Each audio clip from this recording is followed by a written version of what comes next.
Kembali di The Prime Show, saudara. Saya sesuai janji tadi ada sahabat pengadilan dan saya juga akan memperkenalkan kepada Anda satu narasumber lagi, yakni Marwarar Siahaan. Ia adalah mantan hakim konstitusi yang juga sesungguhnya ia adalah mantan hakim karir di pengadilan umum. Pak Marwarar, selamat malam, sehat selalu. Selamat malam, selamat malam. Nanti saya akan ke Pak Marwarar, tapi sebelumnya saya ingin ke sahabat pengadilan dulu. Banyak orang yang tidak mengetahui apa sih sahabat pengadilan. Apakah sahabat pengadilan ini yang tadi dikatakan, saya boleh mengatakan membela Eliezer, itu mempengaruhi independensi hakim? Silakan, mungkin Bang Eras dulu.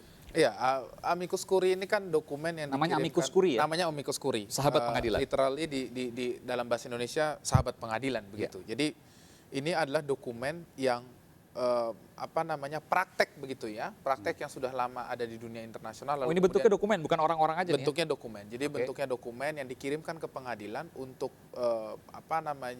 memberikan dukungan pada hakim dalam memproses suatu kasus. Jadi di banyak negara dan di Indonesia juga sebetulnya ini diberikan kepada kasus-kasus penting begitu yang kemudian para amici atau para sahabat pengadilan ini memiliki kepentingan dalam mengirimkan amicus ini kepada pengadilan. Nah, biasanya datang dari kalangan expert, ahli yang kemudian paham bahwa ini kan hakim ini kan manusia ya. Dia butuh diberikan pemahaman, informasi lebih ketika menangani kasus-kasus tertentu atau kasus-kasus yang memiliki Saya langsung saja. Dalam kasus ini, kenapa Anda memilih Eliezer dan apa pesan Anda kepada hakim terkait dengan Eliezer? Alasannya sederhana, bahwa kasus ini adalah salah satu kasus yang kemudian sudah viral ya, sudah sangat viral. Dia mendapatkan banyak Kasusnya iya, tapi perhatian. kenapa Eliezer? Kenapa nggak yang lain? Kenapa nggak misalnya Kuat? Kenapa nggak misalnya Ricky Rizal? Ya, karena fokus kami ada di justice kolaborator. Ini kasus yang sangat besar, yang kemudian bagi kami intinya adalah hakim membawa pesan di sini, Mas Aiman. Pesan apa yang dibawa? Bahwa ketika Anda menjadi saksi yang bekerja sama begitu ya, atau saksi pelaku yang bekerja sama, maka ada sistem yang melindungi Anda. Sistem itu datang dari mana? LPSK sudah bekerja dengan baik, jaksa sudah bekerja dengan baik, hakim, polisi. Sistem ini membuat Anda bisa menyampaikan kejujuran tadi, kebenaran di ruang sidang untuk mengungkap suatu kasus.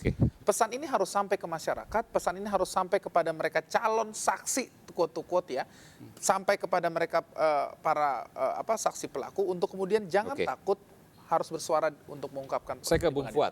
Apa isi pesan Anda kepada hakim terkait dengan Eliezer? Ya, jadi sebenarnya saya sedikit cerita. Jadi ada dua dokumen amicus sebenarnya yang diajukan ke Pengadilan Negeri Jakarta Selatan. Satu amicus yang diajukan oleh ICJR dan satu amicus yang diajukan oleh Elsam bersama Pilnet. Walaupun ada dua dokumen, sebenarnya pesan yang diberikan adalah sama. Tadi sekaligus menambahkan ya, Mas Aiman.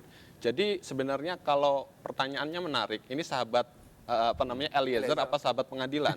Kalau ini dikembalikan dalam konsep amicus yang dikenal secara internasional, sebenarnya definisinya amicus curiae atau sahabat pengadilan itu adalah surat keterangan yang diajukan oleh seseorang atau sekelompok orang yang bukan bagian dari pihak yang berperkara, namun dia berkepentingan terkait dengan masalah hukum yang akan diputuskan oleh pengadilan. Nah, kami, Elsam, Pilnet, dan ICJR adalah organisasi yang selama ini punya concern di isu soal reformasi hukum dan peradilan. Concern kami bukan Eliezernya, tapi concern kami ada masalah hukum yang kami kira itu cukup serius dalam kasus ini, yaitu justice kolaborator. Kita tahu bersama bahwa posisi Eliezer sudah ditetapkan oleh LPSK sebagai justice kolaborator. Dan dihapus oleh jaksa pada tuntutannya karena kasus pembunuhan berencana tidak mengenal JC. Itu dia. Sebenarnya kalau misalkan kita kembalikan dalam ketentuan pasal 28 ya, pasal 28 ayat 2, junto pasal 5. Jadi yang disebut ada beberapa syarat atau kualifikasi seseorang bisa disebut sebagai GC. Itu ada beberapa syarat. Ada di ketentuan pasal 28. Termasuk kasus pembunuhan berencana ini? Termasuk. Jadi bahasa yang digunakan di undang-undang itu adalah tindak pidana lain yang dimana posisi saksi atau korbannya dihadapkan pada satu kondisi yang mengancam jiwanya. Artinya tindak pidana apapun yang masuk kategori ini bisa masuk kategori sebagai justice kolaborator. Jadi kalau saya simpulkan, saya ke Bung Judianto. Dokumen yang Anda kirimkan, yang sahabat pengadilan kirimkan kepada hakim, mengingatkan hakim bahwa Richard Eliezer layak diberikan status justice kolaborator yang bisa memperingan hukumannya. Ya, artinya pesan yang kita sampaikan adalah sudah semestinya Majelis Hakim memberikan reward penghargaan kepada Eliezer yang berjasa membongkar peristiwa pidana yang dilakukan oleh Verdi Sambo dan kawan-kawan. Artinya dalam hal ini sebagai sahabat pengadilan, pesan kami sebagai pengacara publik itu memberikan pesan kepada Majelis Hakim bahwa ini adalah penegakan hukum yang berkeadilan bagi pihak yang membongkar kejahatan. Sudah itu dikirim? layak diberikan hukuman yang seringan-ringan. Sudah dikirim ke Pengadilan Sudah. Jakarta Selatan. Tanggal Lewat siapa? kita memberikan itu langsung di bagian persuratan di PTSP. Dan pasti dibaca oleh hakimnya. Kita tujukan itu kepada Majelis Hakim yang memeriksa perkara nomor Ditujukan. sekian. Tapi biasanya dibaca oleh hakimnya atau tidak? Dalam beberapa praktek yang dilakukan oleh ICJR, El Sampilnet, hakim mempertimbangkan. Ada beberapa Oke. kasus yang kemudian hakim mempertimbangkan. Dan saya yakin hakim harusnya membaca. Saya ke Pak Marwarar, mantan hakim pengadilan umum. Pak Marwarar, betul sahabat pengadilan memberikan dokumen dan dokumen itu pasti dibaca oleh majelis hakim yang memeriksa perkara Sambo. Ya, kalau praktek yang saya alami pada saat terakhir amicus curiae itu terjadi juga di Mahkamah Konstitusi, dan kita dengan serius membaca itu karena itu merupakan suatu sumbangan pemikiran yang di Oke. dalam banyak hal, misalnya merupakan sesuatu hal perspektif yang berbeda yang mungkin tidak terlihat oleh para pihak, tetapi ada sumbangan pikiran, dan kita sangat terbuka terhadap hal seperti itu dan berterima kasih karena bagaimanapun juga versi atau perspektif pandangan-pandangan itu dari segala segi, apalagi misalnya di dalam suatu pembuatan undang-undang atau legislasi yang menyangkut kepentingan suatu bangsa, tentu itu berbagai ragam yang harus bisa tercakup di dalam regulasi atau legislasi yang harus didengar. Nah, di dalam hal Eliezer ini juga saya kira ini merupakan sesuatu hal yang sangat penting, karena kalau kita lihat sebenarnya GC itu sejarahnya adalah bagaimana menembus kabut apa yang dikatakan suatu kesetia kawanan yang tidak wajar di dalam kejahatan organized crime. Saya ingin bertanya langsung begini Pak Marwarar, apakah dokumen sahabat pengadilan itu mempengaruhi posisi hakim untuk memutus perkara? Pengalaman Anda? Kalau yang saya alami, saya kira mempengaruhi benar itu.